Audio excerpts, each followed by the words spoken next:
Dan and Corey here, welcoming you into Libservative. The great fundamental issue now before our people.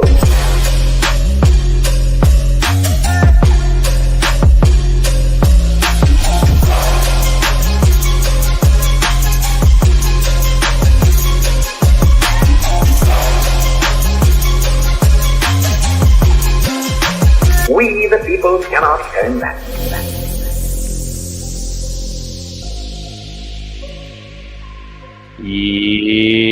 Yeah, welcome in to another rousing rendition of Libservative, intellectual idiots fostering political and cultural literacy. Bell the Bodysnatcher on the ones and twos. He, as always, is Corey Walsh. He's Dan Griffin, the political atheist. I feel like that's a good place for me. Yeah, I feel like that's too. where I belong. It's basically, it just means everyone hates me, which is fake, which is great. I embrace that role. So it's all good. I like Mine's it. just Banff. My God, are we cruising into 2025, guys? Did How's anything it going, happen, boys? It's I haven't seen you guys for a whole year. Oh God. Boom.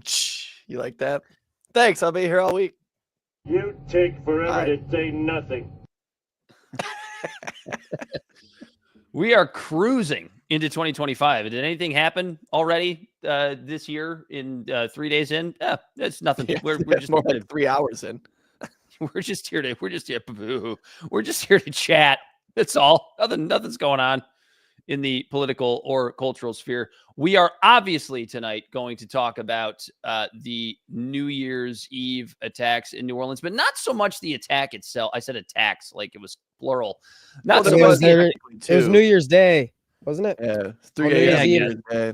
Like New Year's Eve celebrations. I don't need your semantical arguments. New Year's Eve celebration in New Orleans.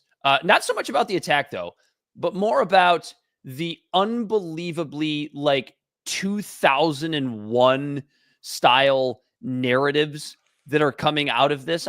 When we crossed over into the new year, I couldn't tell if it was 2025 or 2001.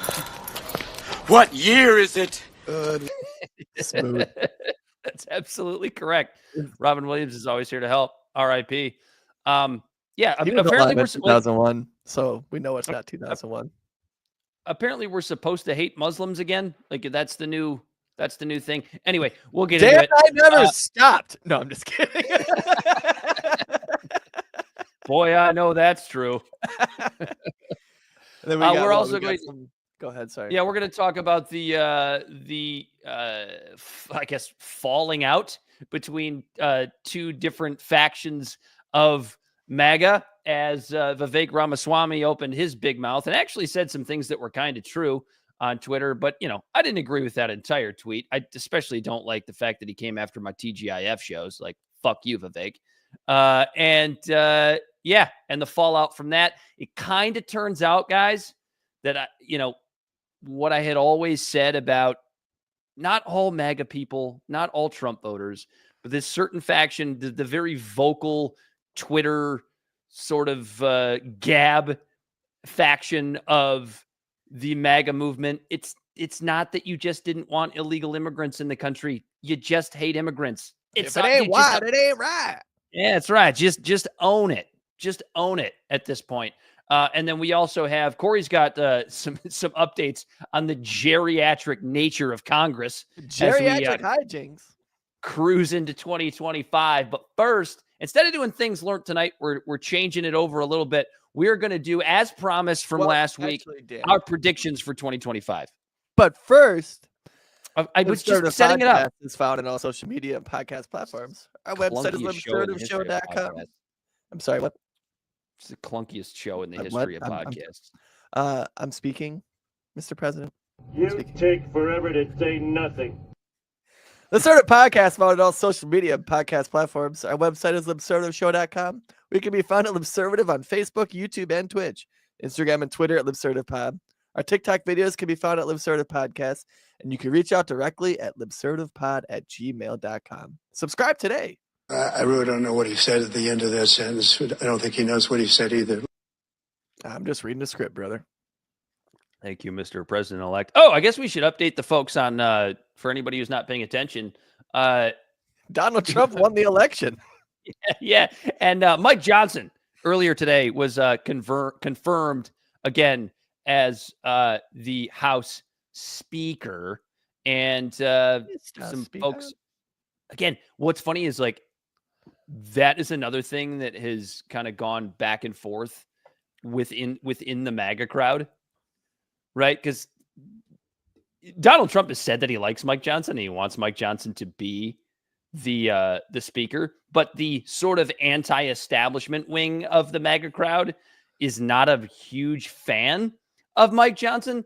It seems. I had a tweet from earlier today, right after the news broke that Mike Johnson had won it, and some of the comments from this tweet, I'm not going to give away who it is because it's some private person, but for some reason it had a shit ton of traction in the comments. Somebody, Vincent said, he just said his name. No. Just a guy named Vincent is one of the commenters said, Mike Johnson must have promised to keep the child trafficking enterprise funded to get the final 2 votes that he finally needed.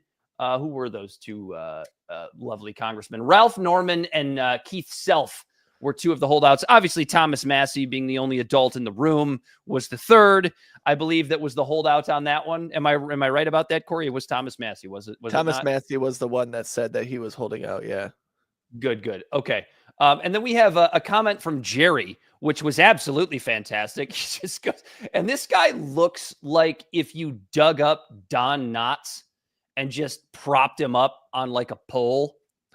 He just said, if President Trump likes Mike Johnson, then I like him. What a thinker. What a brilliant thinker that our guy Jerry is here. A guy whose cognitive ability is as shallow as a shower. Yeah, just like I guarantee you his wife has picked all of the meals throughout their entire marriage. Like, just, you like it, honey, I like it. That's not bad. Independent thinker, that Jerry. Susie says Trump's agenda must move forward without delay. There is no time to waste. It's like a fucking like a detective from who's the guy who plays the character that's like the Watson character in The Great Mouse Detective. You ever watch that film, that Disney movie? You see, one of my favorites. It's kind of fucking scary. Like, as an adult, I was trying to watch it with my kid, and I'm like that bat. It's just like when they're feeding people to the cat, like it's pretty fucking dark. Yeah, Radigan's he's a pretty scary villain in that film too.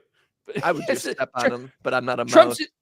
Trump's agenda must move forward without delay. There's no time to waste. Like we have to quick to the bat phone. Like, what the fuck is this shit? President Trump got on the phone and spoke with them both and said, "What do you shook him? Just shook him. Just shook him." Why was not Watson? Sherlock Holmes, like the mouse Sherlock Holmes, which just for some reason was just so adamant against like helping a child find their father. Do you remember that? I just remember the dog's name was what are you Toby. doing, bro? Yeah, Toby. I remember the dog's name was Toby. I don't remember. Maybe somebody in the what's the comments. Jesus Christ, I'm looking for a word. I can't find it. Can let us know what the mouse's name was, the main guy. I have it on the tip of my tongue, but it's not important. We're not talking about the Great Mouse Detective on this fucking show tonight. Yeah. Anyway, Mike Johnson confirmed Disney from the vault podcast. If it was, man, it would be the weirdest one ever. Fucking just 2 white guys getting wasted talking about Disney movies. We would absolutely be accused of being pedophiles if we're not already. Yeah. We'd be grouped in with the adults that go to Disney World. Have their anniversaries and shit there. Fucking weird. And wear the hat. Mike Johnson. I'm not knocking anyone that does that, but like there's people that do it, but then there's people that like fucking do it. going there every once in a while and seeing the Star Wars shit and Epcot stuff, like that's fine. But there's people out there that are like I don't know, like there's everything is awesome. Everything is cool when you're part of a team. Everything is awesome. I didn't realize how long that was. That's right. Corey put that one in. I don't know that you have. I don't know that you have anything to add to the Mike Johnson confirmation, other than the fact that like you have to certify the election results in like 3 days. So they needed it. It was always going to happen. I don't understand. Do you think this one's going to go pretty smooth? I imagine so. How big do you think the protest is going to be at the Capitol? There's probably going to be one. Let's be honest. There's going to be a protest at the Capitol. Is it a protest or an insurrection? Dare I say?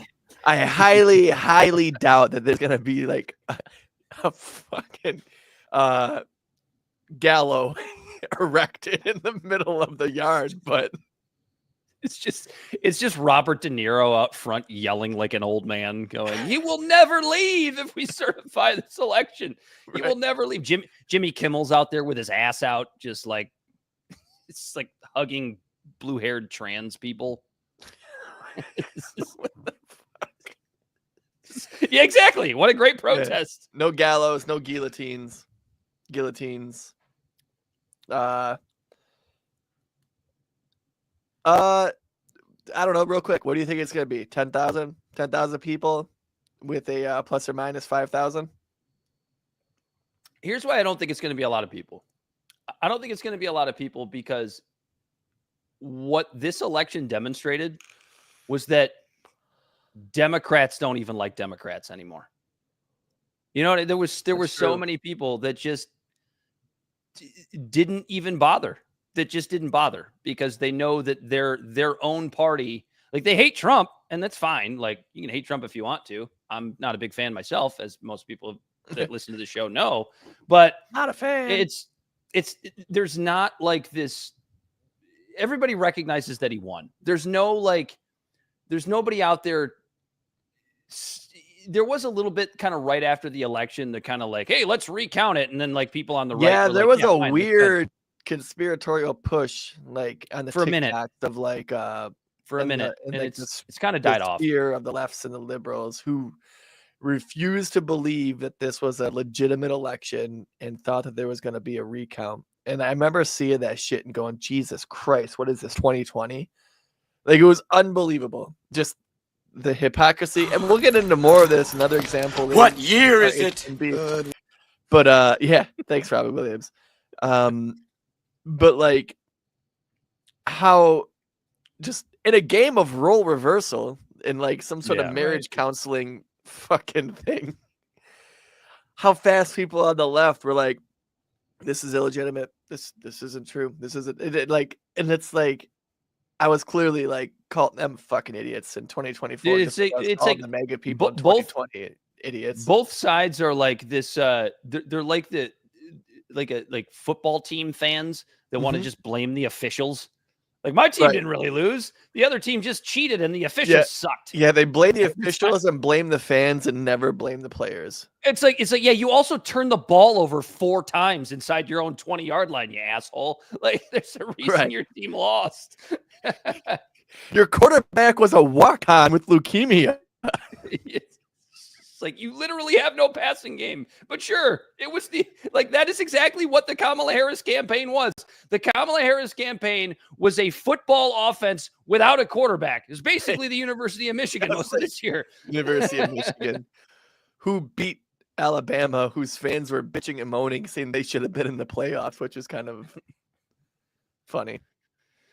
Oh, let's get to our predictions for this upcoming year. This fantastic. It's off to just a crackerjack start. 2025. There's been a terrorist attack. There's been a cyber truck that exploded in front of Trump Tower. That's gotten a bunch of conspiracy theories going. From There's Las been Vegas. A lot of weird like movie villain poetic type shit, right? Like a Tesla. Well, it started with Luigi. Yeah. Right. With the Monopoly money and shit, and then a cyber truck in front of Trump Tower, Elon Musk, Donald Trump. Like, yeah, it's just people are watching a lot of fucking and reading a lot of fucking Batman Joker comics. Fucking Bane. Where's Bane coming out? Remember what was it? What he I was blow up? He born blew in like, the darkness.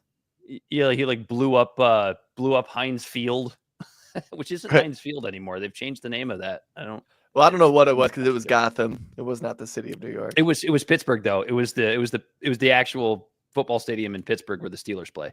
Oh, really? Yeah, that's where they filmed all that. But yeah, predictions for 2025. I'm going to tell you how many I have, and we'll see who's if you have the same as me. I have 4. I have 4 predictions for 2025. So I have 1, 2, 3, 4, 5, 6. All right, so then you go first. You can start it and you can bookend it, and we'll go back. We'll switch on and off. Bell, do you have any predictions for 2025? Were you able to get around to this at all? I got one good one. All right, well then let's let Bell start. Let's let Bell start with his one good one, and then you go, Corey. Okay. All right, good. All right. All right. So, just like you guys were just talking about a few minutes ago, how there was like this narrative with the whole Trump election that really just died down. I think that a lot of the hate and like all that, I think people are exhausted from it. And I think that is going to die down this year. It started last year, but I also agree with that one. Yeah, that this weird like being actively divisive and being actively angry at other people because they think different than you just takes a lot of energy. It's been 8 years. Over the last 8 years, I feel like there's a lot of burnout and that people are just exhausted and tired from it. And I think a lot of people on either side of the spectrum in that apathy are going to find solace. Not only that, it's not as bad as everyone. Like everybody thinks that Donald Trump is going to be like this end all be all. It's not even that bad. So Whoever's there are president. people that are going to be 8 years younger than us that will legitimately think that because they haven't dealt with the last 8 years. Like you figure someone Those people 10. don't vote.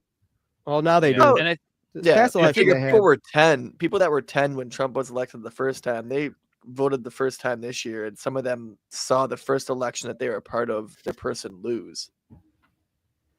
And it's like what? It's like the first time having a football team in the Super Bowl, right? And they lose. Like you're gonna have a weird, like, disgust. you guys, a hole in your stomach, like a pit in your stomach. Like I don't know about you guys, we're but just I numb have. to it. We've been here. Like this is nothing new. Right. I don't know about you guys, but I have heard and read from a lot of like the social commentary crowd out there. Most of these people are like they're mostly centrist or like maybe libertarian folks talking about how so much of the polarization and this need to whether it's shit on Trump and MAGA from the left, or whether it's the MAGA folks needing to call every single Democrat a pedophile or a socialist of some kind. Yeah. A lot of that is so much of it is fucking like ridiculous high school peer pressure. Yes. To where you have to be on the side of the people that you're close to. Otherwise, you're going to be judged. Ostracized. And Right. I think a lot of people are coming around to the fact that like, oh, that's no way to live. That's just no way to live. So like to Right. Bell's point, No, and that's whether an or not- absolute fact. Like in 2016, I had a lot of friends I was close with that all of a sudden when politics became a thing and people switch sides and stuff like that, like I went super left and I had a lot of friends who were starting small businesses and stuff and they were right. And we would get in arguments and stuff. And like, it's usually me bringing it on in the beginning and stuff like that. And like, I had to come back around and be like, yeah, that was a fucking idiot. You know? Not only that, how long are you going to alienate your friends, your family, your neighbors because of politics? Right. It's and exhausting. is the like the fallout, like the alienation kind of like already happened where now like there's not much more siloing or alienation to happen anyways. So everyone's We know we algorithms. ain't convincing nobody. Yeah, over 8 years, everyone's algorithms have catered to what they like. All the people who cut people out of their lives. more like what they love to hate. is what the Yeah, or algorithm that, is. yeah. And everyone who was Yeah. going to cut people out of their lives already did. So like there isn't a bunch of just like screaming at the air. Well, then Right, you plus- you've heard a lot of people talk about how there's like a loneliness epidemic, right? It's Right. like, gee, I Yeah. wonder what a huge factor in that was caused by.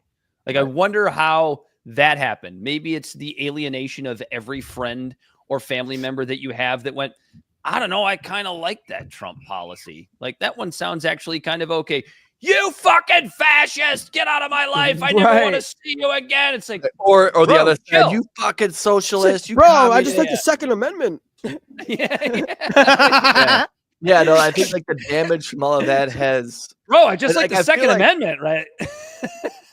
like I feel like a lot of tail tucking on either side of people like just wanting to see their grandkids again or see their grandparents or see their parents or see their kids. Like everyone is like, okay, we've all hated each other over what could be what could be seen as trivial when it comes to the grand scheme of just having different opinions. Yeah, and the Hasn't people done that are shit for anyone. the people that are going to stay in that place are the people that don't have families, don't have a boyfriend or a girlfriend, don't have kids, don't Everyone else is have getting back to barbecuing. maybe don't have a brother. I have people like this in my life. There is a couple. I won't name their names, but there is a couple from that I was really good friends with from the summer camp that I attend that just decided to alienate themselves from everyone kind of one at a time. And like our friend group kind of saw it happening. Like, I don't like this person because of this thing that they did to me. They're the type of people that never take responsibility for any of their own actions or like their side of whatever the disagreement is. And instead of just like working it out, they just cast them aside. These people are literally down. I'm telling you right now, these people are down to like, they got nobody left. And it's like, whose problem is that? It's not my problem. I got my crew. I got you guys. I got my golf buddies. I got my wife. I got my family. I don't fucking need you. Like, get you know what I mean? Right. And understand that, like, as it relates to cutting people out over their political views, it's like, that is a them problem, dude. Like, you got your Yes. crew. You know, that's all you need. That's all you need. You're welcome to be a part of my crew, but like, I'm not just going to cater to your whatever your cultural ideology is at every turn, because that's how I keep you around as a friend. I shouldn't need to do that. Right. Right. Why would I ever need to do that? Yeah, no, I love diversity Agreed. of thought. So I appreciate Most people that. don't, though. Most people are fucking dumb. God, people are dumb. they just want people to reinforce. They That's are. why our show hasn't hitched off. We have good Mhm. content. It's just everyone wants us to tell them what they want to hear. What they want to hear. Yeah. They don't want to hear Yeah. people combat their ideas because one minute we're dogging, fucking we're dog do that shitting here. Trump, the next minute we're dog Well- shitting Democrats. If Bell's prediction is correct in 2025, ex post facto, then our show should take off a little bit. in All right, so 2025. there's a I lot would of hope weight on so. your shoulders, Bell. Oh, Yeah, I'd much rather do I this accept than the work. responsibility. All right, should Corey, I what do you get got? All right, let's My hear you first guys. prediction that the freedom versus security debate's going to start popping off again. It already has. It already Yeah. has after the terrorist attack in New Orleans, which we will obviously touch on a little bit later. But yeah, it already has. And we're 3 days in. You cheated. Yeah, I did kind of cheat, I guess, huh? You- No, I wrote that it one already down happened. as soon, like, because we had to write our predictions down, right? And as soon as I saw this attack and the guy had an ISIS flag on his truck, it did straight callback, PTSD, whatever Yep. you want to Oh call God, it. they're gonna Brought oh, me God, they're right gonna back to tell us- 2001. They're gonna tell us to hate Muslims again. Oh God, we have Right. to These hate Muslims Muslim again. extremists is going to be a hot topic word. What year is it?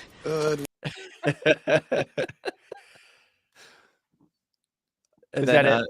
yeah, I yeah, really yeah. think it was Just, found out. I think that, like that whole thing happened, and I think that the government isn't going to waste their ability to use people's fear to try to be like, oh, we got to do this, we got to do that, blah, blah, Yeah. blah, blah, blah.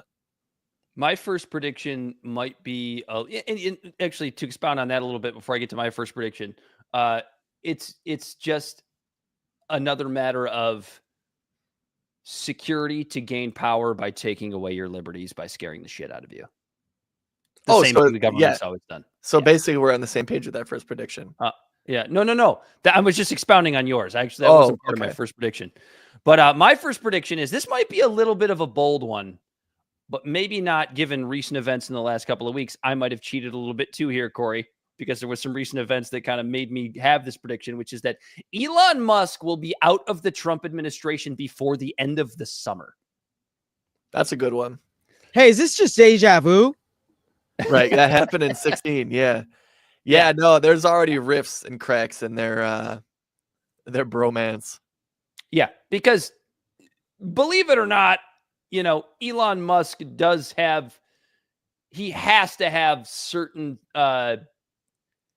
belief systems just based on the businesses that he's in and the amount of money that he has and the amount of investments that he has. And I don't hate, if you've listened to the show before, if you're a new listener, understand that I have an immense amount of respect for Elon Musk and what he does and what he has done and the innovations that he's brought forth for us. However, fucking troll on Twitter. That's our job. You're too rich and you have too much going on. You sit there and try to troll people on Twitter, you doofus. Yeah, and I feel like there's going to be a breaking point with Elon Musk and the Trump administration, and I don't think Elon survives the summer. I agree. I agree because the spotlight's only so big, and Trump wants the spotlight, and Elon is just edging in. He's eclipsing Trump. trying You already have, and this is actually a brilliant move by people in the fucking establishment media, where they're throwing out this President Elon narrative because they know, and they're right. They know that's going to get under Trump's skin. Mm-hmm. He doesn't want to fucking see that. He's the head honcho. And if there's anybody that's going to step on his toes a little bit, even if it's not like a real stepping on the toes, I don't think that's Elon's goal. What's up, Brighton Eyes? Just putting that in Trump's head. It's kind of a brilliant move if you want to separate Trump from Elon, which I don't really understand why you would want to do that other than just to make Trump look shittier, because that's, of course, what the media likes to do. What's your next one, Corey? Your next prediction for 2025? My next prediction for 2025. Okay. So I saw this news headline, and then I heard a little bit about it on the Morning Wire, the podcast.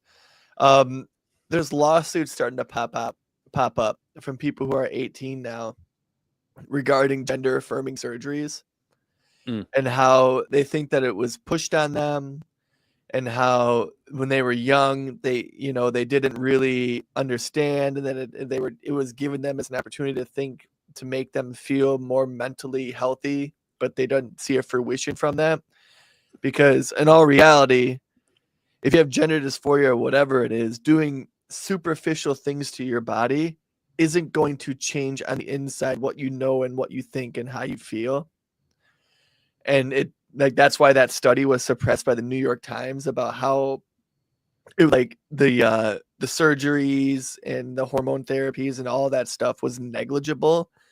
But the people who thought they were in the wrong body but they were happy had the surgeries and they were still happy. But the people who were depressed and sad had the surgeries and they were still depressed and sad. And 2 out of the 300 committed suicide when and I think I know is in that small sample group is such a ridiculously higher number than the general populace of people who commit suicide. And so the study showed that, and if you could look that up real quick, just so we could cite the actual article, it's look up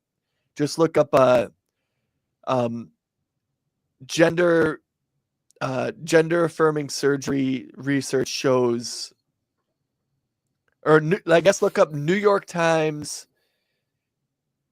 article about gender surgery study. I don't know. I think you could figure it out. You know what I'm getting at. But, and the study showed that the surgeries and the hormones themselves didn't make a lick of difference with mental health for people. And the person who did this research paper tried to hide it because she didn't like the outcome of the paper. And so I think that we're gonna and then on top of that, like you're seeing a lot of Europe starting to ban these surgeries and ban these things, and I think that you're gonna see that the tide kind of roll back on this, which I'm okay with. I think you should wait till you're 18. Honestly, the brain doesn't stop developing till you're 25, so you should probably wait till you're 25. But if you're 18, you're an adult. If you can go die for our country in a war, you should be able to drink beer and I guess get tits if you want them. So you're a transphobe. I'm not a transphobe. I literally just said if you're 18, if you could die for war for our country, you should you should be able to get tits if you want them. All I'm doing is telling you what the gender ideologues will say about you. Yeah, well, that you're they're all rigid like a breadstick. Children also, another thing too, piggybacking off of that, I didn't write this one down, but I think we're seeing more and more of people who are trans making fun of themselves. And you're seeing them, like, for example, on the show Kill Tony, you're seeing more and more gay and trans people going on there and putting their 1 minute in. And you'll see Tony and them like dog him a little bit, but no worse or no less than they would of anyone else. Whatever your low hanging fruit is. If you're fat, they make fun of you for being fat. Like, you know what I mean? Like if you sound like a doofus, you got a weird haircut, because that's literally like the premise. Like they're all roasting each other. And you're seeing more and more trans people going on there, and you're seeing them making fun of themselves. And I think that over anything is going to bring the temperature down on the whole trans thing, because of the fact that when all of this stuff with the trans community was coming up, they mainstream media and a lot of people kind of put them on a pedestal that they were untouchable, that if you made fun of them, it was like saying the N-word with a hard R. Yeah, you know what I mean? And the fact that if they're making fun of themselves now and people are making fun of them, they're in the fold. They're now in the mix with everyone else. They're not on a pedestal. They're not special snowflakes. They're just in the mix with all of us, just trying to keep our boat from tipping over in the rocky waves. And we can make fun of them. They can make fun of us. And that right there is going to be a huge, just like a breath of fresh air, a release of holding your breath. Like Corey, the article shoulders a little bit. The piece you were thinking of, Bell threw it in the private chat, but obviously it's behind a paywall because it's from the New York Times. But the headline was, as kids, they thought they were trans. They no longer do. I think that's not the one. Not the one. It was a research article, a research paper someone did, and the study was, does gender? No, I'm sure the research paper is in that piece. It's behind a paywall, so we can't take a look at it. That one might be it. It's fucking New York Times. Your Not turn. gonna pay for that. My turn. All right. My second prediction for 2025 is that Trump supporters will be disappointed with the mass deportation agenda, but they'll blame Democrats because Trump is infallible in their eyes. Yeah, even though he's already he's all of a sudden pro-immigration, which honestly he always has been. I think, remember in 2017 he was quoted as saying, "Why do all these people from these shithole countries come here?" And he was saying, "Why can't we get more immigrants from Norway?" Because I remember making jokes like, "Well, people in Norway like their lives, so why would they?" Yeah. We didn't do a coup in Norway 50 years ago to destabilize their government and make it a corrupt, crime-ridden infestation of a fucking fake government where nothing fucking works. And so people there are pretty stable. They like it there. So they're not doing that like people in Guatemala or Ecuador. And it's why would people from shithole countries want to leave their shithole country to go to a country that they think is better? Bizarre. Fucking Let me think weird. about that for a minute. I don't know how that happened. Calm down! You fucking calm down! Was that it? Are you want mine now? Yeah, you got your next one. Yep. A religious jubilee. Last year, Bible sales were skyrocketing. And we've talked about this on the show, how there are more people turning back to the good book. Yeah, young people are, in fact, a lot of young people are going back to the good book, getting into religion a little bit, reading the Bible, just sticking back to the Christian principles and values of like Jesus's teachings and stuff like that. And I think we're going to see a bit of a religious uprising, which could be good, could be bad. If they stick to actually what Jesus said honestly, and not like if it's the way these things usually go, it's probably going to start good and end bad. right. It's usually how Like you it stick to the works out. principles of Jesus's teachings, then like we'll get better off. Golden rule: take care of your neighbor. You know, feed the hungry, feed the homeless. Hang out with some prostitutes. Who doesn't like that? That's But when they get into legalistic, then all of a sudden they read the Old Testament and they're like, "Oh yeah, we got to just kill all the gays." That's and that's when it gets bad. And that's when all the conspiracy theories about the Jews start to come out. Right. When they get into that. My next one is we're going to start seeing an uptick. This is another. I don't know why I went with so much Elon on this one, but we're going to start seeing an uptick in censorship by Twitter X of dissidents of Doge and Trump policy. That's a low hanging fruit too, because he already No. did Wait that. a minute. And that's what I was going to say. Look no further than the H-1B discourse. Elon was not a fan of being ratioed on his own fucking platform after that went down. I think we're going to see a lot more of that because as I've said for the longest time, Elon Musk, as much as I respect him for the things that he does for innovation and all that, when you come out and you virtue signal to the world that you are a quote unquote free speech absolutist, the first thing I think is, no, you're not. Yeah, no, you're not. Wait until the speech that you don't like starts to come out and you have the power to shut it down. Now, should he be allowed to? Sure. He owns the platform. If he doesn't want those things being said on his platform, he's allowed to shut it down, provided it's not like the Twitter files of old and he is being coerced by some sort of entity inside the Trump government. Here's the problem. He's already embedded with the Trump government. So when this stuff starts to happen, what's the first thing, and maybe rightfully so, folks on the left are going to think? The Trump administration is coercing Elon to censor speech on Twitter. Well, he's already doing it, and it's virtually no different than what was happening. And now it's just owned by like right wingers instead of left wingers. Well, no, Corey, I'm gonna push back on that. It is very different. Because it's not FBI and the actual government itself coercing him to do it. It's his own ego. Correct, and it is a difference. But it's better, I guess. But as I said, you're a fucking hypocrite, Elon.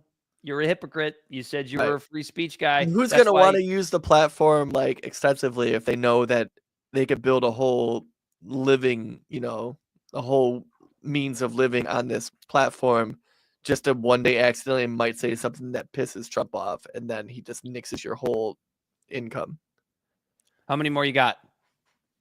I got 3 more. Oh shit. Well, give us 2 of them then. Okay. A continuation of the mainstream slip. Like mainstream media and stuff like that, you're going to continue to see just numbers for that stuff plummet, and it's going to be, people are going to go find alternative sources of media for the good or ill. Like Libservative. Like Libservative podcast, found on all social media podcast platforms. And unless CNN has Andy, whatever his last name is, and Anderson Cooper doing the news wasted every single day. That would be great. I would watch that all the time. Oh my god, dude!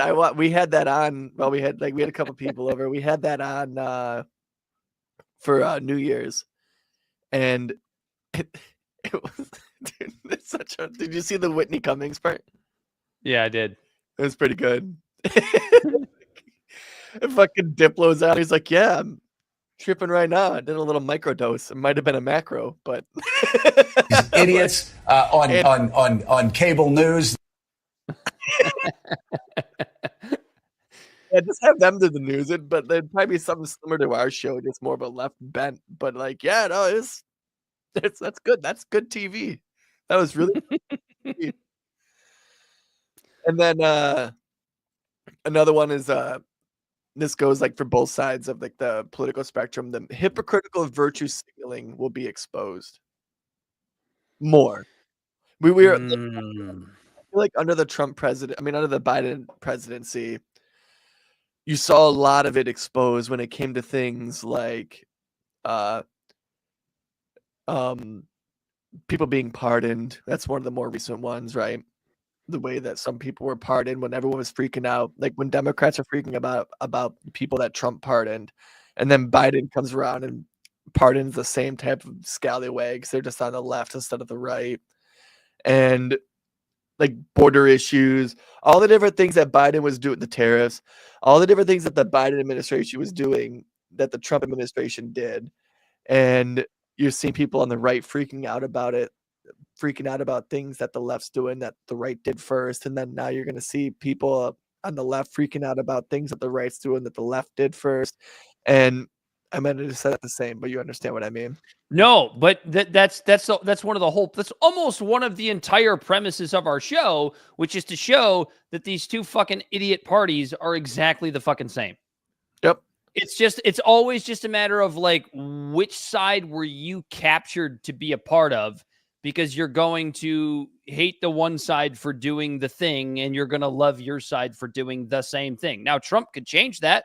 All he has to do with regards to your pardons, Corey, is free Ross Ulbricht, right? That's number one. Let's talk to the libertarians for a minute, my libertarian brothers and sisters. Let's actually pardon Julian Assange. I understand he was released, but he was not pardoned. Actually pardon him. And then obviously the third one, you know the name, the one, the only Edward Snowden. That's going to change everything.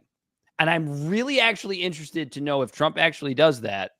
I'm really interested to know how the corporate media will react to it. My guess is going to be if he does these things, pardons these three people, you won't hear a goddamn word about it. You probably won't.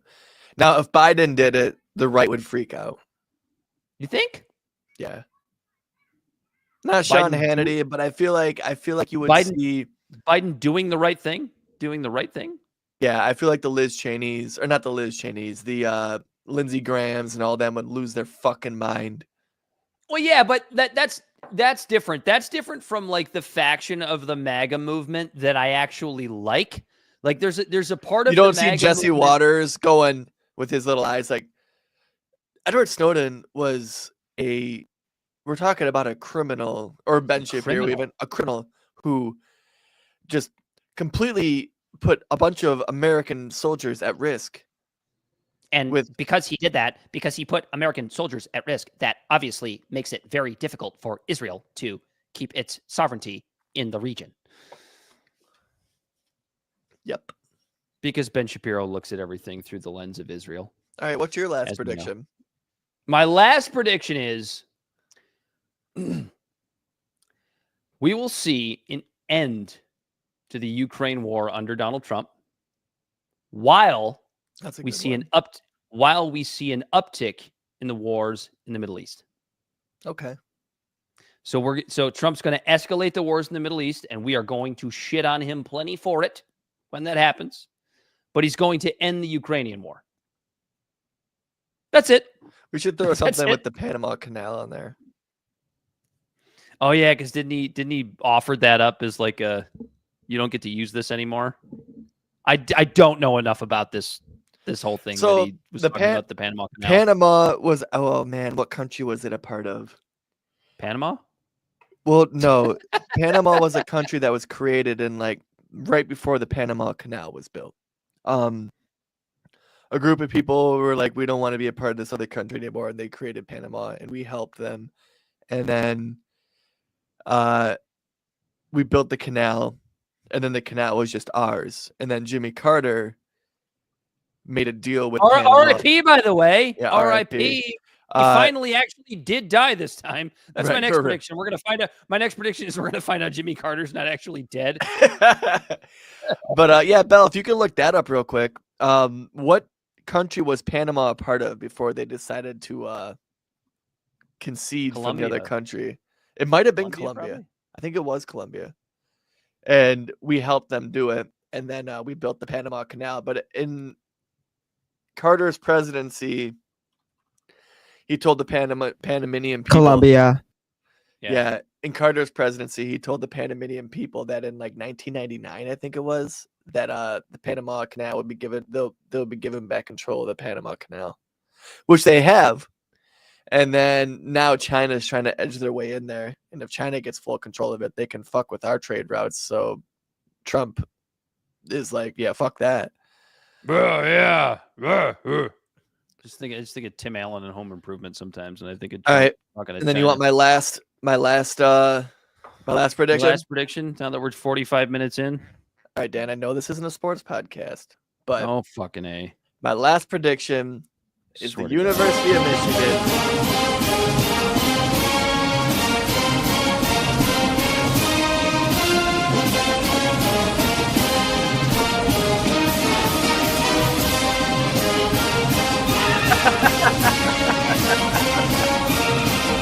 Dan exits stage left. Well, you don't like that prediction?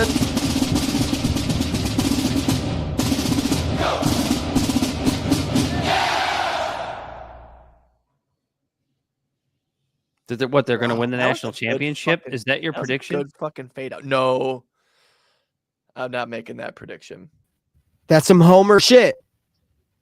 Yeah, that's why people hate Michigan fans. No, I'm not making that bold of a prediction. I just think they'll make the playoffs. It's like the best recruiting class they've had in years. With Bryce Underwood at quarterback. Yeah. Buddy, that's the bare minimum. Dude, they also have another 5-star old offensive line. They just pulled in another who was ranked 5-star from Alabama. They pulled a bunch of Alabama players. This is the first year I've actually paid attention to recruiting. You take forever to say nothing. But yeah, no, they're getting some stout players in there. And you saw literally the next class's defensive team play Alabama because all their starters were not in it. We played Alabama's starters. Well, we're Alabama's daddy. What do you want? I know. What a beautiful bookend, right? We beat Alabama on the very first day of the year and then beat them again on the very last day of the year. But that's enough about football. I just think that they're going to. Yeah. Should we get to H-1B? Yeah, let's do it. That sounds like an STD. MAGA wants DEI for white folks? Yeah, a little bit. As we discussed a little bit earlier on in the show, H-1B visas were a really, really big topic before, of course, the attack in New Orleans really put a strain on what I like to call MAGA Musk relations. Vivek put out the big tweet about Vivek put out the big tweet that I'm sure if you listen to this show, most of you have probably seen, where Vivek shit on American culture a little bit. I'll be a little bit honest with you. Don't agree with everything that he said in that tweet, but some of the shit he said was right. I mean, it really was. And it really brought an uproar to the faction of the MAGA crowd that I mentioned earlier in this, which is not all MAGA folks, not all Trump voters, but the vocal Twitter gab 8chan version of the MAGA crowd that actually just hates immigrants. We've talked about this before on the show. This whole, we don't actually hate immigrants. We just want you to come here legally. And then, somebody brings up H-1B visas. Oh no, they're taking our American jobs. It's yeah, but those are legal immigrants. What's really funny about it too is it's not just MAGA people, it's people on the left. Oh, they're just extorting. It's indentured servitude. They're extorting these people. And it's that was literally that argument is literally what the right used against laborers coming from these other countries. You know what I mean? Yeah, I'm with you. All of a sudden, H-1B, everyone's H-1B experts. It's just. I got a great piece for you. They took our jobs. Yeah, they took our jobs. They did. Well, they took our jobs. They took your jobs. They took your jobs. They took your jobs. They took your jobs. They took your jobs. Your jobs. But then the people from the future came along, and now we're out of work too. Oh, they took our jobs. This is exactly what some of these people actually sound like. You have, and what's funny is, like, I'm actually on Elon's side when it comes to H-1Bs, but he got ratioed a little bit talking about it because some of the MAGA crowd didn't like it. He gave Laura Loomer a nice Twitter suspension along with certain others. What the fuck? Yeah. Based on literally saying, doing what believe Twitter me, before I'm he no bought it fan did. of Laura Loomer. I don't think you are either, Corey. I'm no fan of Laura Loomer, but my God, like, because they disagree with you, Elon, that's why you took them off. But anyway, so many people are getting this wrong. And it's because so many people in this country, like the economic illiteracy of Americans is absolutely fucking astounding to me. Like the just the economics 101 of H-1B visas. First of all, and a lot of people that I absolutely love and respect got this wrong. So let's talk about how first of all, the H-1B visas, there are 85,000 of them given out every year. And those are for specialty jobs, specialty positions, the engineers, in Elon's case and in Vivek's case, like the techie type of jobs. Somebody like Jimmy Dore coming out and saying how H-1B visas, or at least I shouldn't say he said this. I don't want to misquote Jimmy, but in one of his episodes recently, he had implied that H-1B visas were given out to truckers. They weren't. They just weren't. It doesn't make any sense. It's not a specialized position. And well, I guess, hey, Bell, look up how many truckers in the United States are H-1B recipients. I bet you the answer is next to zero. ChatGPT will probably be able to tell you. I'm willing to take that bet, but I'm looking it up right now. It's this idea that what's thrown out there is that H-1B visas are this sort of avenue into cheap labor, right? Like that's kind of the argument against them. It's the white collar cheap labor. It's a terrible argument. However, it is in some ways true, right? So like, say, I'll just use Elon Musk as an example since he's front of mind right now. If Elon goes and needs to hire an engineer, if he hires an engineer from India, right? Because that seems to be the debate about the whole H-1B thing right now. It's going to, that engineer is going to come at a cheaper price than an engineer with a degree from Harvard, Yale, or Stanford. So sure, it's going to be a little bit of a cheaper engineer. Go ahead, Bell. This is a little weird. You were right. It's unlikely that many truckers in the United States have an H-1B visa because H-1B visas are only available for specialty occupations that require bachelor's degree or higher. Mm-hmm. Truck driving is not considered a specialty occupation, but there's a small percentage of truckers that have H-2B visas, which are for the transportation sector, and only a few thousand are given, but they're mostly seasonal. Mm. And they're probably mostly Canadians. But there's also the EB3 visas, which is an actual path to permanent residency in the United States, which they offer to foreign truck drivers. In 2020, 18.6% of employed drivers in the United States were immigrants. That's not truck drivers. That's just drivers. Okay, but they were not through H-1B. They were through other programs. H-1B. Just wait till Vega finds out about that. Multiple types of visas. Yeah. So no, and that's fair. And that actually what Bell just said there kind of speaks to the economic illiteracy that so many Americans have. Of how everyone's H-1B professionals now. Well, it's not so much that it's just this idea that immigrants, as the South Park guys said in the clip we just played, are taking American jobs. It's like, they're getting jobs in America, but are they taking anybody's job? How many people do you know that have lost a job to an immigrant, Corey?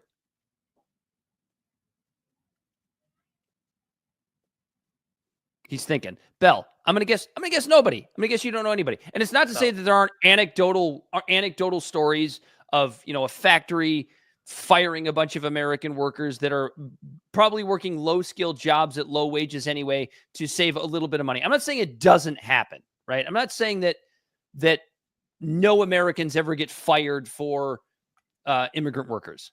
What I'm saying is, like, it's not and never has been this epidemic that the narrative will tell you that it has been. When it comes to economic literacy 101, all you have to understand is that by almost every single economic metric, immigration is good for the economy. It has been since the beginning of time. And especially when you're talking about the quote unquote brightest and best that H-1B visas are supposed to bring into the country. It's just that's just the reality of free market economics. Now, also, when you sit there and you go, I don't like H-1B visas, hire more Americans, train them up more, and you've been the crowd that has preached meritocracy and pull yourself up by your bootstraps, right? Certain factions of the MAGA movement. I find it so interesting that doesn't apply when the mirror is turned in your fucking face. Very interesting. Right. All of a sudden, like, what? Whoa. We don't want that kind of competition. Yeah. You know, that's right. It's, yeah, I just find it interesting. The biggest hypocrisy I see about this, because I've heard more people on the left all of a sudden, like, kind of dog shitting on the H-1B, like equivocating it to indentured servitude, and they're bringing these people over here to give them lower wages, to lower the wages of Americans, and they're holding them here essentially hostage because if they lose their job, they can lose their visa. And like, it's literally the same argument that people on the right were using, or people on the left, or no, people on the right were using about blue collar workers. And it's I find it fascinating that, like, how the demographics of either party has, like, formed. Like, people on the left, Democrats, it's a very elitist liberal group. It's like one of the biggest determining factors for people how they vote, other than like gender right now, because of the whole abortion thing, is a college degree or not. People with college degrees tend to actually vote more Democratic. Well, people with college degrees jobs are being threatened with H-1B visas, which is almost like, what, like $85,000 a year. It's pretty negligible. But now their jobs are being threatened. So now they're sounding like they're the ones that want to pull up lift the moat bridge, you know, to the country. Whereas when it was just the blue collar workers with their jobs, when they complained about it, they were just racists. It's honestly, dude, it's an anti-immigrant argument on its face. You know, they're taking our jobs, fear-mongering, nanny state. Hey, government, come in. Please keep all these people out and stifle this competition. You know, all of the same people that want to sit there and talk about how they're so sick of the way that our government operates, and about how they're a nanny state for you know, the socialist left. But my God, when it's their shit, when it's their quote unquote their job on the line, now they love when the government comes in and intervenes, don't they, Corey? Right. When in reality, Liberty Twitcher is over here cooking right now. He said nothing bad can come from hardworking immigrants as long as pizza. Nothing bad can come from hardworking immigrants as long as they don't get more government assistance than they're worth. The hardest working people I've ever seen and the most American people I've ever known are illegals. Seriously. The illegals who can't work and prove themselves in a way they can't in their own country, and we benefit from that. 100%. And it goes back to hit the nail on the head. Hey, hit the fucking nail on the head. And actually, I'm gonna read the Theodore Roosevelt quote that I read before the show. There is no room in this country for hyphenated Americanism. When I refer to hyphenated Americans, I do not refer to naturalized Americans. Some of the very best Americans I have ever known were naturalized Americans, Americans born abroad. But a hyphenated American is not American at all. This is just as true as the man who puts native before the hyphen, as of the man who puts German or Irish or English or French before the hyphen. Americanism is a matter of the spirit and of the soul. Our allegiance must be purely to the United States. We must unsparingly condemn any man who holds any other allegiance. But if he is heartily and singly loyal to this republic, then no matter where he was born, he is just as good an American as anyone else. And that's just it, right? Like it's I got thrown off by Ivy always his chat. Are we left, right, center? Yeah, we're a colander, right? We siphon out the bullshit, find the good, regardless of political ideology. Welcome to the show. Welcome to the show. I'm Bamf. He's the political atheist, and he's the snatcher of bodies.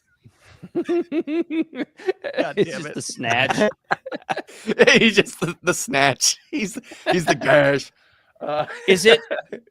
Corey, is the way I is the read way that because he said the hardest Okay, go people ahead. he's ever seen and the most American people he's ever known are illegals. And that's just it. Like we forget that America isn't a border, it's an idea. And Right. that if you like this idea and you like the end goal of America of life, liberty, pursuit of happiness, then you're just as American as anyone else. And then the other thing he was saying how about America was made great by immigrants, especially the hardworking one, or the part about government assistance. You solve that by just letting them fucking work, right? Stop making them illegal. Let them fucking work. The craziest thing about it is it's not like when they're giving out H1 or HB1 visas, it's not just like they're handing them to anybody. You have to be getting a bachelor degree. Like you Right. have to be smart. You ain't no slouch. You can't be right. Like they're inviting intelligent people. Well, and let's think about this too. Like, is the fact I don't that get people like Vivek, and no, I'm actually glad Bell mentioned that because it brought another thought that I was thinking about earlier today back to my head, which was that is there not a way to take this situation of H-1B visas and the fact that people like Vivek and Elon want them so much and put that back as an indictment on the American education system? Like, how much money have we pumped into public education to have it still not work to the point where you don't need as many H-1B visas?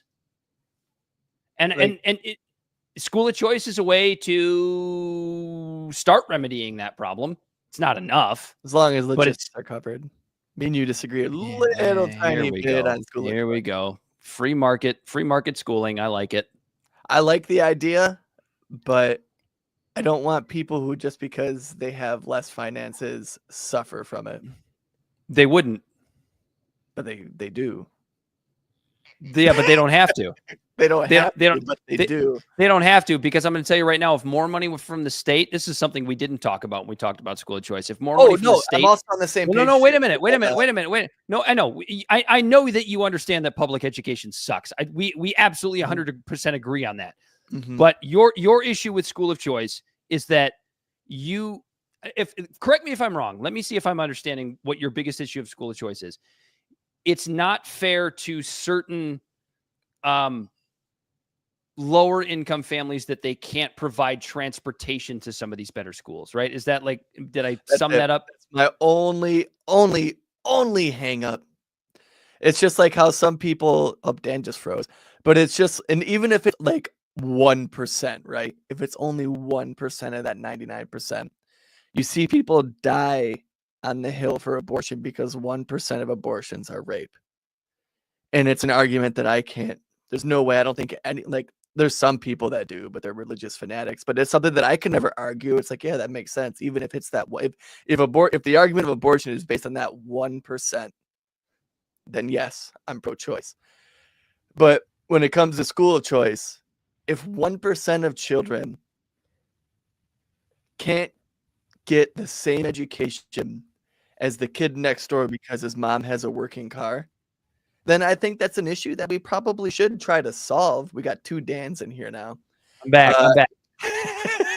That was weird. You know what I mean? Like, No, that's why I only no, hang no. up on school of choice. I love the idea of the free market. I love the idea that, like, if you were able to effectively run a school and the turnout is like better education, then anyone who can get their kid there should absolutely have that choice to do it. So if you had what I was going to say before my internet so rudely cut out, what I was going to say was, if you had state money instead of funding schools directly that are failing, if they were funding the kids directly per dollar, that solves.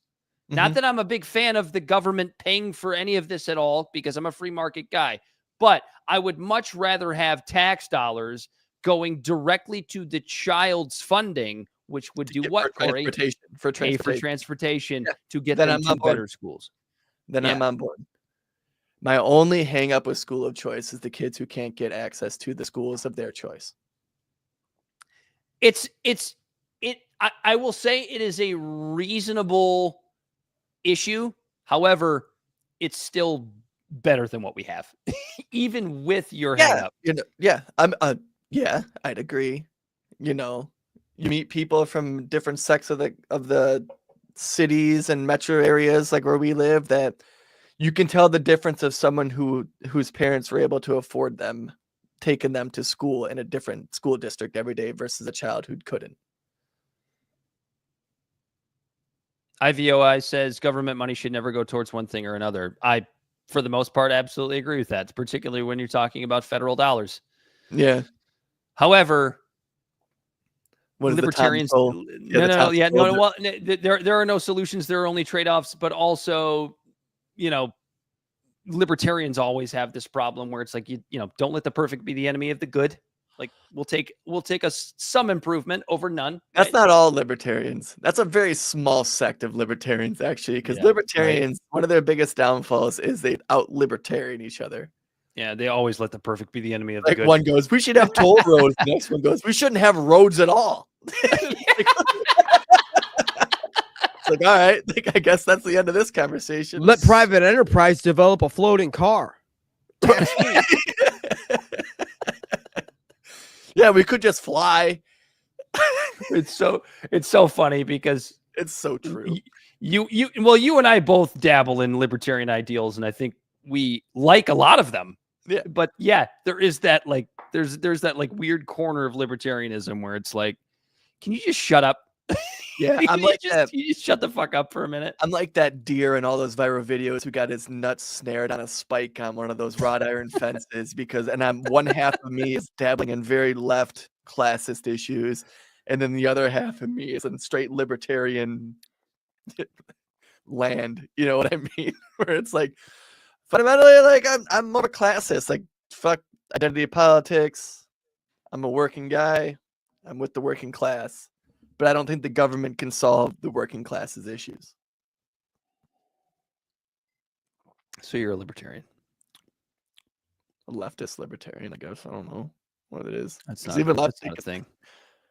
It's a paradox. Corey, the bodies in New Orleans are still warm, right? Let's not let a good tragedy go to waste.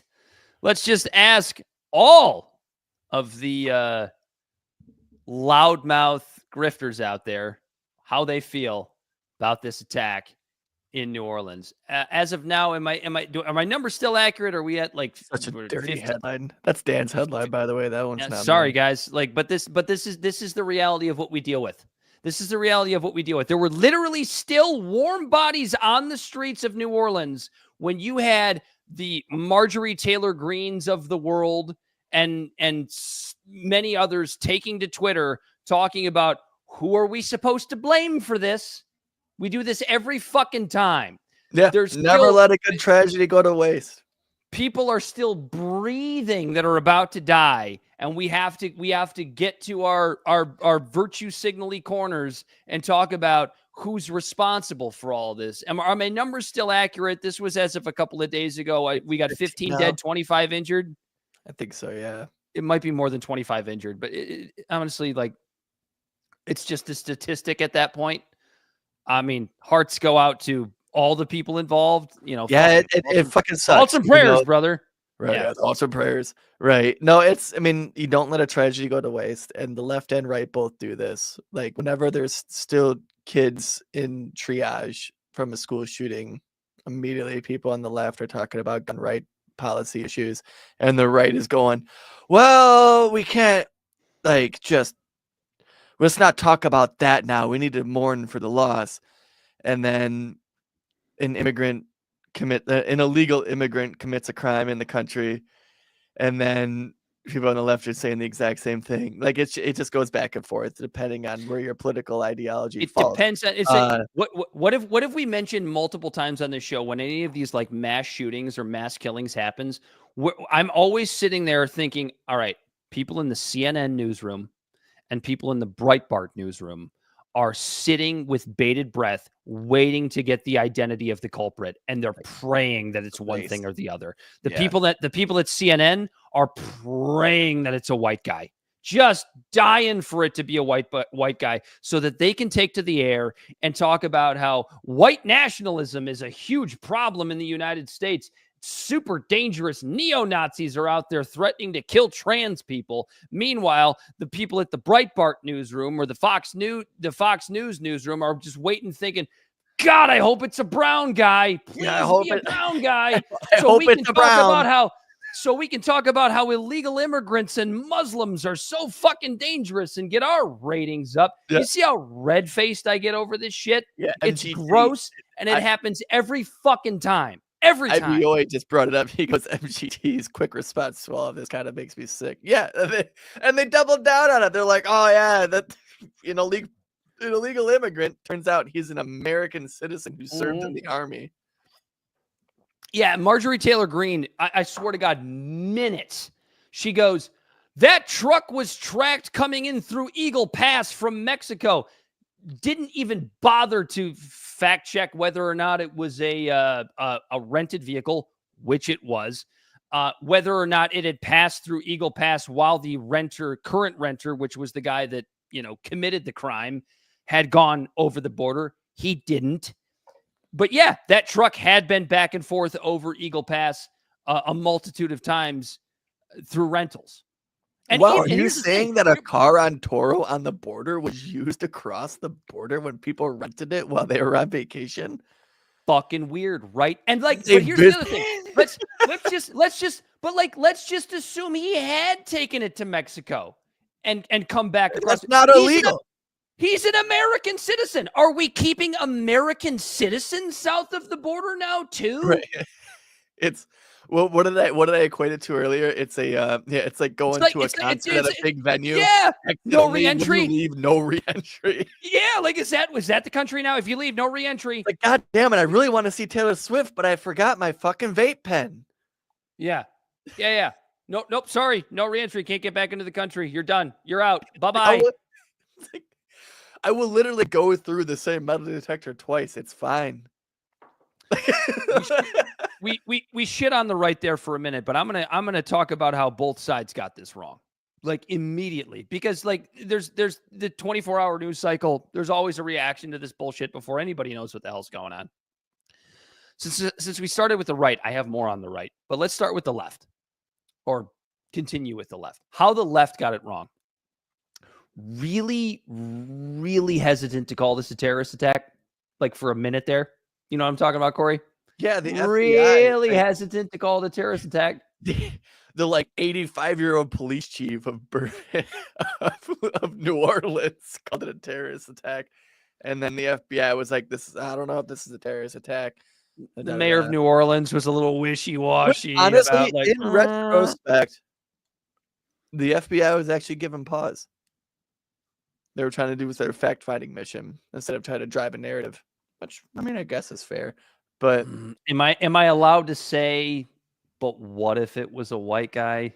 Am I allowed to say? Should I say that? Would the FBI have acted differently? Maybe. You know what's also really fucking Yeah, it's shitty? valid What's really, really fucking shitty about all of this is when you have the context and you know how the FBI constantly riles mentally unstable people up and then gives them the tools to carry out some sort of an attack just to Your catch 'em. immediate thought was a false flag. Tinfoil hat, dude. Tinfoil hat. Put the tinfoil hat on. I didn't go out spewing that shit online. I didn't do any of that, but it was just like, was this like, the government spends $650 million, the FBI spends $650 million, and anyone can fact check me on this, over the last 10 years of paying informants, because that is a way to circumvent the Constitution, and that is a way to get people to confess to things or to try to nudge people in certain directions.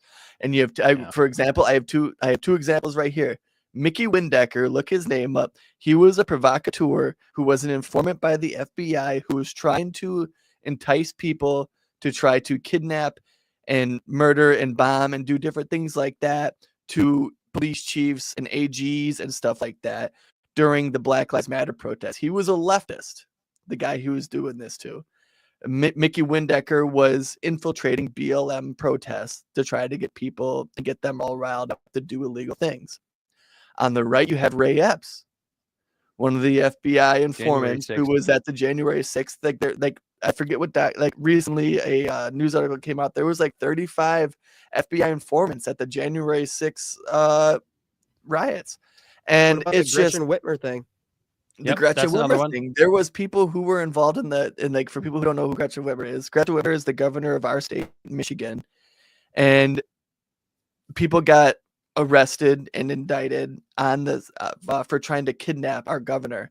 There was people in that court case who literally stayed quiet and stuck to the legal defense strategy of saying they were entrapped by the FBI. Well, here's the thing. Of the 13 of them or 14 of them who were trying to actually make this happen, like 3 of them were FBI informants. And what these FBI informants do is they infiltrate these groups. No. Other way around. There was like 16 guys and like 14 of them were FBI informants. Other way around. Yes. Yeah, and people got off because of only FBI 3 guys were arrested because they pleaded down. Yep. Yeah. And it's just the FBI is constantly meddling in random things and trying to get people to do things and then turn around and flip the script. And so immediately when this happened, and I'm thinking, okay, U.S. Army veteran, probably not the most mentally stable person if he saw some shit. And then I was looking into his history, a bunch of domestic abuses. The guy clearly had a couple screws loose, as evidenced by what he actually did. But even before that, he probably had a couple screws loose. And I'm just like, this guy is a prime suspect. Look at all the Muslims that are in Guantanamo Bay because the FBI entrapped them into pulling some shady shit, or trying to, and then catching them and then calling themselves the heroes. There's a New York Times article about it. Like the FBI literally targeted Muslims who would just be a little distraught and share a couple things on Facebook because they had a bad day. Yeah. It's looking like it wasn't that. I don't think it was. Like it wasn't. The guy was threatening his family before this happened. You know what I mean? The guy was clearly mentally unhinged. But when the facts were still coming out, it was on my radar. I'm like, I need to pay attention to this. And that's sad. It's fucking sad that I feel like I'm the fucking same. I'm like, it makes me feel crazy because then all of a sudden I'm grouped in with the crazy asses like Alex Jones. Well, as we know, and my government should not make me feel that way. Well, as we know, Alex throws 100 things at the wall and he gets like 3 or 4 of them right. And I'll give him credit for all of those 3 or 4 that he gets right. So, all 3 of them. The rest of them will call him a batshit crazy motherfucker. I give him credit every single time he deserves it. I'm dying, bro. Dude. I'm not gonna lie to you, man. I'm not gonna lie to you. I think Alex Jones is entertaining as hell. Oh, he's entertaining as fuck. Don't take him seriously. Just don't take him seriously. I don't take him super seriously. But hey, man, when he gets shit right, he gets it right, and he does it more often than people like to give him credit for.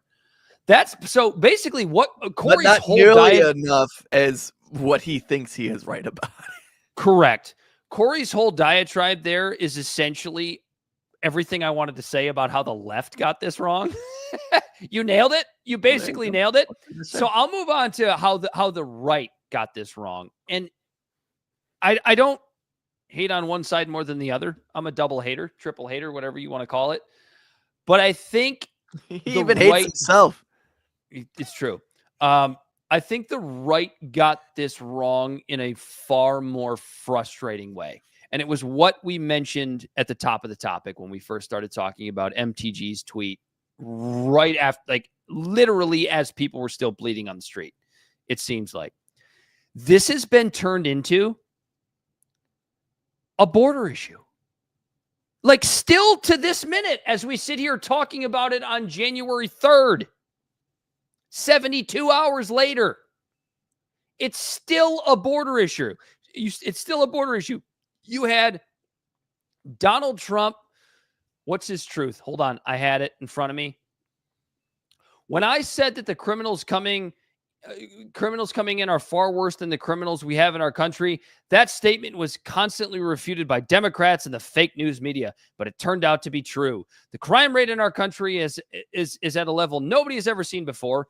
Not true, but again, as I said last week, Trump is a pro wrestler, and he does a really good job keeping kayfabe and over-exaggerating things. So I'm not going to hate on him too much for that statement. But our hearts are with all of the innocent victims and their loved ones, including the brave officers of the New Orleans Police Department.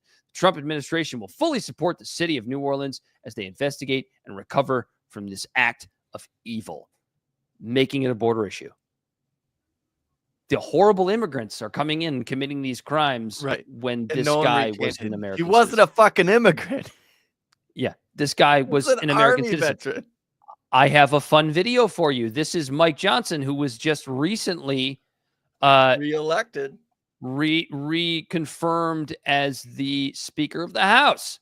This is what he had to say on Fox News as soon as I get it pulled up here. I hate how we have to click it twice to share it. There we go. There we go. Here we are. And let me say something else that's obvious, and I don't know if enough attention is being paid to this, but we all know that for the last 4 years, the Biden administration has been completely derelict. Showing the perpetrator on the screen, Fox News Republicans, we here in the House and the Senate have repeatedly asked the DHS under the Biden administration about the correlation, the obvious concern about terrorism and the wide open border. The idea that dangerous people were coming here in droves and setting up potentially terrorist cells around the country. We have been ringing the alarms. We impeached DHS Secretary Mayorkas in the House over that very issue and others related to it. So this is a big concern. They told us, Lawrence, for 4 years that the number one threat was so-called racially motivated extremism. It was nonsense. This is the thing that we were all concerned about. This is why we raised the alarms. This is why we passed H.R. 2, the strongest border security act ever passed by Congress. And Chuck Schumer and the Democrats in the Senate would not put that through and make it into law. The Biden administration has a lot to account for here, and we see now in glaring view of everybody that this dereliction of duty has real consequences. It's a concern, and it will be an ongoing concern for some time. This is bullshit. Because he's not an immigrant. Everything he just said was complete bullshit. None of this has to do with the border. Not an ounce of it has to do with the border. But don't let a good tragedy go to waste. Right. Any opportunity that we have as your overseers, we're not going to let that go to waste. We're going to use that to scare the shit out of you, grab more power in the name of keeping you safe and eliminating your civil liberties. And all it really does is delegitimize their own argument, right? Because it's like the boy who cried wolf. When you have, like, there are illegal immigrants coming here and actually committing crimes, like, for example, the Lake and Riley issue. Sure. You know? Yeah. But when you literally are now saying, when you're out there saying, look, this is an illegal immigrant, and everyone's like, no, it's not. The next time an illegal immigrant does something, it's pulling weight from that. Like, they're only hurting their own arguments. You've lost credibility. Right. It hurts credibility. It hurts credibility. Exactly. Yeah. So stick to stick to what you know, right? Stick to what neocons like Mike Johnson know, which is Muslims are bad. Like they could have at least gone with that one and had it and made it have some form of credibility. But again, what year is it? Is it 2001? So what's going to come? What's going to come of this, Corey? What's going to come of this? So if we have a radical Islamist committing an act of terrorism in New Orleans, what do we do now? Does Trump put the Muslim ban back in, which was a bad idea the first time? Do we have to go bomb somebody now? Right. I'm waiting for it. Trump's going to be in office now. And we're going to go bomb all the intelligent Middle Eastern people so they can't get H-1B visas. We're going to bomb all the intelligent Middle Eastern radical Islamists so they can't get H-1B visas. Yeah, it's just like when you, because I've seen a lot of tweets and TikTok videos and just social media posts in general about like regretting the vote for Trump over the H-1Bs, but it's like, I don't know where I was going with that. Bell brought a thought to my head, and it threw me like immediately. I'm trying to think of bits like that. That's a good one. It's just totally gone now. I'm gonna pour one more bourbon as we should we finish. Sorry, you guys. Sorry, I'm sick. No, you brought a great thought to my head, and I've had too much bourbon, and I just lost it. It's okay. It happens. It happens to the best of us. Liberty Twitcher wants to know what bourbon brand this is, and I am so glad he asked because I love my bourbon, and I'm going to guarantee you, unless you are from Southeast Kentucky, Liberty Twitcher, you're not going to know this. Bargo 459. This is a small boutique distillery in Southeast Kentucky, not affiliated with this fucking show, but I love it so much. I'm taking a trip back to Florida in February, and I'm going to buy some more. It's only available in like 3 or 4 counties in Southeast Kentucky. Very smoky, very good. If you're a bourbon fan, yeah, that's what he said. He said, I've never seen that. Nobody has. It's so good. If you're ever in Southeast Kentucky, buy this whiskey. You will not regret it. You will not regret it. I was sipping on some Brothers bourbon. You ever had Brothers? Oh. Yes, I have had some Brothers stuff. It's not bad. It's a little sour. But this is so good. So smoky. And it's a low proof too. I've gotten to the point now with my bourbon where like I really prefer something that's like in the 110 range, unless it's like a Tuesday and I know I got to go to bed. You want to taste it. You don't want to just scorch your mouth. Well, no, I'm more into the higher proof bourbons at this point. Like I'm really digging the heat. So when I find something that's a little bit lower proof that I really enjoy, it must be really good. Although on a Tuesday night, I'll sip some regular Maker's Mark because it's Tuesday night and I got to go to work the next day. I was sipping some Eagle Rare during the Michigan game. Yeah, you were loving that, weren't you? Oh yeah, I had to buy just a double on ice at the bar. I didn't, I still can't find those bottles anywhere, and they're way too fucking expensive to buy it. Like it's like overrated. You know what I mean? It's only people only want it because you can't get a hold of it. It's Corey, a good bourbon. Corey, we can do a whole show on why Buffalo Trace destroyed the bourbon market over COVID. Buffalo Trace isn't even that good. But Buffalo Trace makes Eagle Rare. Yeah. I mean, Buffalo Trace is okay. It's just spicy. Buffalo Trace makes Eagle Rare and Blanton's, and they're very fucking overpriced. Destroyed it. Destroyed the bourbon market. Anyway, you ever had barrel bourbon? What? Liberty Twitcher asked. Barrel. Or Barrel, maybe. Barrell. If it's a brand, I don't know it. I don't either. Anyway, We could do a whole show on bourbon. Maybe we'll get Liberty Twitcher on and do a fucking bourbon show. Anyway, Bourbon and Scotch. Belle just got this badass fucking flask. It looks like a banana from Monkey Shoulder. Like, I need to run to Meijer to get it. Do you want to get into your last topic about how the geriatrics are just running amok in Congress right now? Yeah, well, no, they're just keeping the local paramedics busy. Slip and fall into 2025. Fight the guard. So we're I'm gonna start with this MSNBC article. And the case of the missing Congresswoman sparks uncomfortable conversation.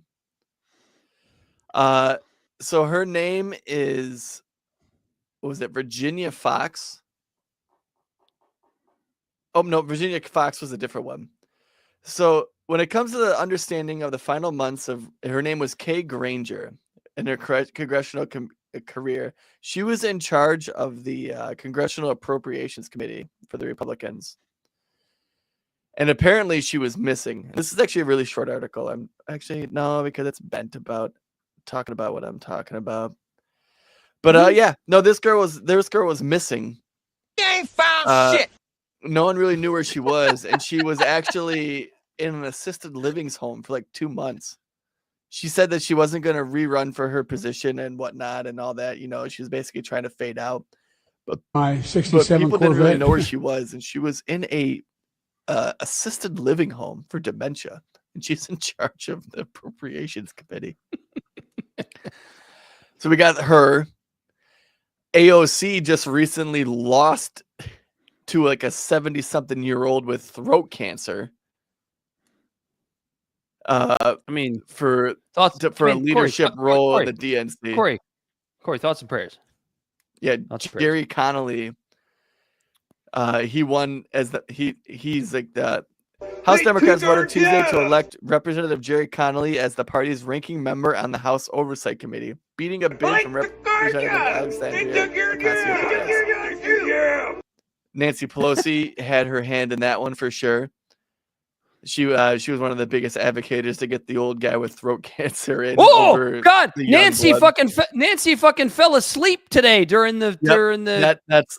I have that in my list of the slip and fall into 2025. She's just she was covering asleep. She was covering her gorgeous 84-year-old tits with that scarf. Oh, Nancy. Mitch McConnell fell again. He's just falling all the time. That's what old people do. I'm on a Yahoo News article through Reason because the Wall Street Journal article itself was paywalled. Everything is awesome. From the very beginning of Joe Biden's presidency, his advisors and his staff knew that he was in cognitive decline, and they literally hid it from the American people. Well, they didn't hide it very well, but there was that like Operation Bubble Wrap, or they're just literally just trying to do everything they could to try to just keep him safe from like making a fool of himself. And then Virginia Fox, she's on the first day of the new Congress. North Carolina Representative Virginia Fox fell while walking down the marble staircase outside of the House chamber. She was 84. Oh no, Nancy Pelosi's 82. So this is actually an article that I think is just Nancy Pelosi's going to be 85 in July. Fox seems to be okay, her communications director, Alex Ives, told Newsweek. The Republican representative was walking over to speak to her family in the gallery of the House chamber when the incident occurred. Fox, 81, is the most recent elderly lawmaker to have hurt herself while on the job. Former House Speaker. Whether you're for me or Trump, and you ain't black. Amen, brother. My 67 Corvette. Former House Speaker Nancy Pelosi, 84, was admitted to a hospital after sustaining a hip injury in Luxembourg. She required surgery. That's why she was falling asleep, dude. She's all fucking hopped up on opiates and fucking fentanyl. Yeah, she required surgery and was seen without her signature stilettos when the House representatives reconvened on Friday, which, let's be fair, 84 years old, still walking on stilettos is commitment. Yeah. It's Just a few days before Pelosi's accident, state Republican leader Mitch McConnell, 82, fell and sprained his wrist after a Senate Republican lunch on Capitol Hill.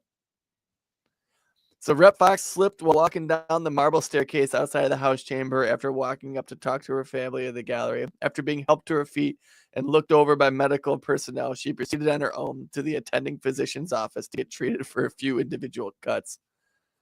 Mm-hmm. But yeah, we just got old fucking people in the fucking Congress and reps. They're all just old and senile and dying. And here we are just trucking along. Nancy's got a lot to say. Here, I see the bottom. It's not on everyone's feed for everyone else to I'm see. gonna put this up there. Nancy just wanted us to know what it's Nancy. What she's up to. Here we go. Hi, it's Nancy. I'm on my way to Washington to proudly represent the people of San Francisco in Congress. I'm honored to do so, to share our San Francisco values. Thank you for giving me that honor. Hi. She is so fucked up in that video. Dude, she just seems so fucking plastered all the time. There is just no world where she is not Really, Pelosi? Absolutely obliterated in that video. Holy shit. I'm here for it. Hi, Nancy. They sound like a voicemail I got because I missed the call. This is your grandma. Hold on. Just say I love you. The people the people that are just listening aren't going to be able to see this, but we have to show it to the she looks like me at your wedding. Yeah. After drinking 9. Yeah, no. So this was Nancy Pelosi at the confirmation, whatever it is, for Mike Johnson. Yeah, oh shit. God damn it. I lost it. Where'd it go? Here we go. Nancy Pelosi falling asleep during the confirmation of Mike Johnson. This is great for those that are watching. Here you go. My cursor is over Nancy's face right now. It's really weird that Rashida Tlaib is back here with, like, it looks like her children at this thing. I don't know why that's going on in the background. That because they're all dressed like in how my family was on Christmas, all wearing matching pajamas? Or are you saying that because they all have the same shade of skin? Well, either way, it's racist. But here we go. Well, no. Look at Nancy. Look at Nancy. Watch Nancy. Watch her. Oh.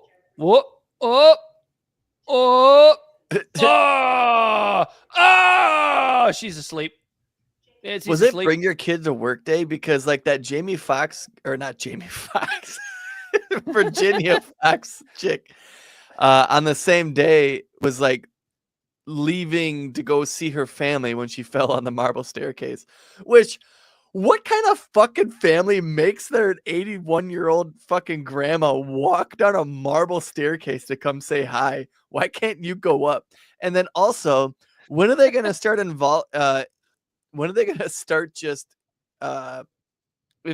installing those chairs that go upstairs for old people? Like at the Capitol? Yeah, at the Capitol, or at least some, like, the hospital they have. Dude, no, Corey, the hospital and all the hallways, they have those strings you could pull. You need to immediately pitch this idea to the Babylon Bee, because I'm sure they would absolutely love that. You should be a writer for the Babylon Bee. U.S. taxpayer dollars pay to have stair climber for old people installed at the Capitol. Stair climbers and life alerts add to everyone's fucking badge at the U.S. taxpayers' expense. Code blue intercoms installed in Capitol building. I think we. How long is it until we see like? Dude, that should have been another prediction. We're gonna see a large exodus of old alive people in Congress that like Jimmy Carter was the first one. We're probably going to see. Okay, so what's your over under for 2025? How many old fucking Congress people are going to buy the farm? I don't know. They do a really good job of like pumping these people full of something and keeping them alive. It's adrenochrome and baby blood, brother. Yeah, it's the baby blood. Yeah. You ain't wrong. I'm gonna put the well. Let's set an over under. I'll set the over under at 1.5. Okay, so it might be half dead. Dementia counts as half, right? No, it's like, is it going to be 1 or is it going to be more than 1? I'll take the under. I think it'll be 1. I think it'll be 1 or less because they do a really good job of keeping these people alive. If they're doing the weekend at Bernie thing, does that count? Well, that would count them as still alive. Yeah, if they their did it with heart Biden is for 4 years. If their heart is still beating, although that doesn't count because Dick Cheney doesn't even have a heart. And he's still alive. He's not in Congress, but he actually, did you know that? I'm pretty sure he actually does not have a heart. His heart was removed and his blood is being pumped through something artificial. Is that true? I swear to God, that's true. Yeah, that sounds like some Alex Jones shit right there. I swear to God, that's true. Hang on. I'm gonna look it up right now. Oh, like he's like in hospice. They're just keeping him alive. No, like he had a surgery where he doesn't have a heart, and there's like some artificial thing that's actually pumping his blood. I'm looking. Like I'm looking this up. Did you hear? Like that's another thing. I swear to God, this is right true. there. They're genetically modified. I think they're genetically modifying pigs to be able to grow organs for humans, or something like that. It says ChatGPT says Dick Cheney does indeed have a heart. You said a long history of heart disease, experiencing multiple heart attacks. Maybe, yeah, okay, so maybe that was some Alex Jones shit. Multiple heart attacks, undergoing various treatments, including a heart transplant in 2012. So while he has faced significant heart health challenges, he does have a heart, both literally and figuratively. Smiley face emoji. ChatGPT just called you an idiot, bro. It did. Totally did. I believed a little conspiracy theory there for a minute. He's just got one of those pumps, like those pumps that people oh, he had a heart transplant. Like, he's got a fucking Iron Man in the middle of his chest. There's he had a heart transplant. Like they have them on boats and stuff like that. There's the purge pump. It's a little like ball like on like a gas line that you squeeze to like purge the engine so it gets gas into it to get it started. He literally just has one of those in his hands. He's just constantly fucking pumping it to keep the blood flow in his body. I'm looking that up. He gave someone an H-1B visa to do it for him. He gave someone an H-1B visa for his heart. Oh, no, I wasn't totally wrong. So I asked ChatGPT, is there a rumor that he has an artificial machine pumping his blood? And the answer is yes. There was a time when Dick Cheney had a ventricular assist device implanted, which is a mechanical pump that helps circulate blood. The device was used to support his heart function while he awaited a heart transplant. So it wasn't completely false. No, it wasn't completely false. Clunky. You're right. You're not wrong. The verbiage. Yes, there was a moment there where Dick Cheney legitimately had no heartbeat. Of his own. But I would say that he has not had a heart his entire life. Correct. Although his daughter just got an award from the Presidential Citizenship Award, and not a fucking As we peep love. from the left media, who is literally a warmonger who has played her hand in killing thousands and thousands of brown people in Middle Eastern countries, and not a peep. But Rush Limbaugh said words, and everyone lost their fucking mind when Trump gave Rush Limbaugh the Presidential Medal of Freedom. Now, they're both pieces of shit in my personal view. They're both pieces of shit. But if I had to say which one was the worst piece of shit, a divisive figure who just said things that were like filled with hate, or someone who literally had power in Congress to vote on using hate to literally bomb innocent people. I don't know. You tell me which one's worse. I'm going to go with Liz Cheney. Yeah. So how do you know that these two parties are exactly the same? That's how you know. Just wait around. You'll see it. Just pay attention and wait around. You'll see each side show their sleight of hand. Not exactly hard. I think we got to all of our topics, Dan. I think we did too. I have to piss like a racehorse. Why don't you tell the people where they can find us? Libservative Podcast is found on all social media and podcast platforms. Our website is libservativeshow.com. We can be found at Libservative on Facebook, YouTube, and Twitch. Instagram and Twitter at LibservativePod. Our TikTok videos can be found at Libservative Podcast. And you can reach out directly at libservativepod@gmail.com. Subscribe today. Not tomorrow. Preferably yesterday. And 2025, let's keep it alive. If you like what you heard, tell one friend. Just tell one friend. Send Yeah, them a and link. if you're a new Check it listener out. on the Twitch stream or any of the streams that you're watching this on, we do have the podcast. You can go back into the catalog and listen to other episodes. And if you like what you're seeing here and you miss it, it's going to be coming out like whenever we stream. It typically comes out the next day or next 2 days. Come and hang out. America's in great shape, brother. I'm actually weirdly optimistic for America. You've And been also, Malice. go blue. Corey, the season's over. I know. But I'm excited. Get your Red Wings hat out. They have a new they have a new I coach. can't even watch a fucking Red Wings game. And you can if I've you been listen wanting to. Me. to. You can if you listen to me. But anyway, this has been Libservative. Intellectual idiots fostering political and cultural literacy. All night, Bill the Bodysnatcher has been on the ones and twos, giving his 2 cents. He, as always, has been Corey Walsh. He's Dan Griffin. It's been Libservative. Until next time, we are out of here.